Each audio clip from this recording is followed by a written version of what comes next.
See, past or future, mind can always be occupied with only one thing at a time. It's either your past or your future. It cannot be occupied with both. Although the mind continuously travels between the past and the future, every moment it is either in the past or in the future. So there are some times when you're reflecting on the past, you are recollecting, what has happened, certain emotions, certain memories, usually things that have had some personal connection, consequence to your life. Other minor details you simply ignore. But in reality, if you had paid attention to everything instead of just that particular action, just that particular emotion that has touched you and it has disturbed your mind, if you had paid attention to everything that was happening then the entire landscape of reality would be available to you. And even in your dreams, you would have been able to drift around a little bit from the scene of intensity, from the scene of pain, from the scene of trouble. Since when those incidents happened, you were least conscious. Notice, where your memory is strongest, your awareness is the least. Your consciousness is the least. Memory that is accompanied by consciousness doesn't remain as a residue in your mind. It becomes a part of your body. It becomes a part of the existence. It becomes a part of your being. You don't even have to recollect it. But anything that has happened to you when you are unaware, you're just going about your life, and that is most of the time.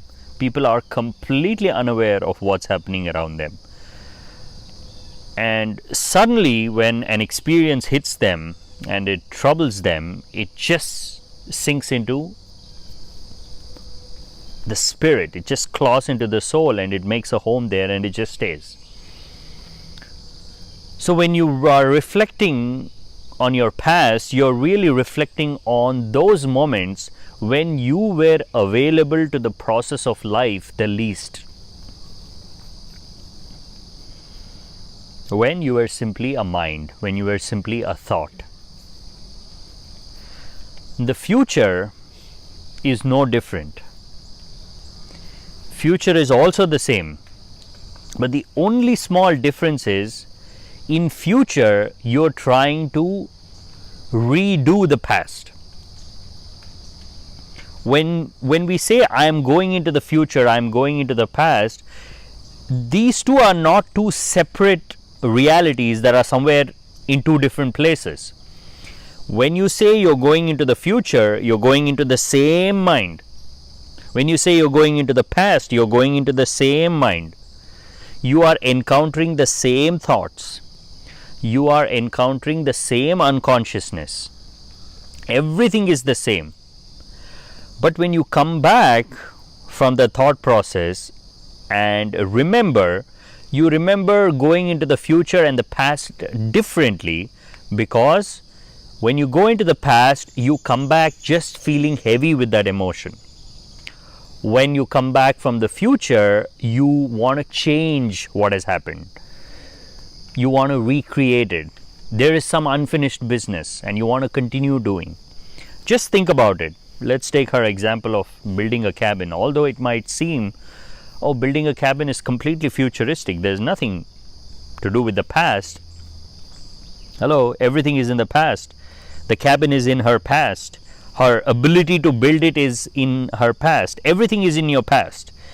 And it has already happened. You've done something, but you are going to that memory, you're going to the past, and you are recreating it. That recreation is what we call future. So we all have to go through the same past and then move into the future. Now, if you are just moving into the past, that is one problem. If you're moving into the future, that is slightly bigger problem. If you're in the present moment, there is no problem at all. A lot of people are in this futuristic thought, not in the past thought. See, first from the future, you need to come to the past. And then from the past, you need to come to the future. If you cannot jump directly into the present, because future is 2 steps ahead into the mind. Past is 1 step ahead into the mind. Present is just being where you're supposed to be. Are you understanding this? Because the content to create the future comes from the past. So which means you've gone into the past, and from there you've taken 1 step further. So how do you come back? See, the more farther you go into the future, it's a clear indication that you're going deeper and deeper into your mind. You're going deeper and deeper into your thoughts. But you're not very far away. Past and future are not very far away. They're just there. It's just the way you're dealing with your thoughts has become more action oriented. And it's always a little difficult to step away from any action oriented thought as opposed to just a past emotion. If you really want to step away from your past, it's not too much of an effort. Be with the breath, continue to practice your meditation, slowly you will come back. Because you know that you cannot change it, and you know that you cannot change it, and that is why you're going back to the past, but you're not going into the future. You're just recollecting a memory. But when you're going into the past and then going into the future, you know that you can change it and you want to change it. So you're trying to find solutions for your past in the future. So that kind of becomes an alternate for being in the present moment. That kind of becomes a new avenue, a new entertainment, a new way of life. And you could be doing that for the rest of your life, you would not even know. People are going into the past and then going into the future all the time, and they are thinking that is the right way to approach life. They think life is in reflecting on the past and trying to change it. So if they have a small house, they want to build a big house. If they have a small company, they want to build a big company. If they have a small desire, they want to expand that into a bigger desire. Isn't that how the humanity is moving? Isn't that the direction in which we are all moving?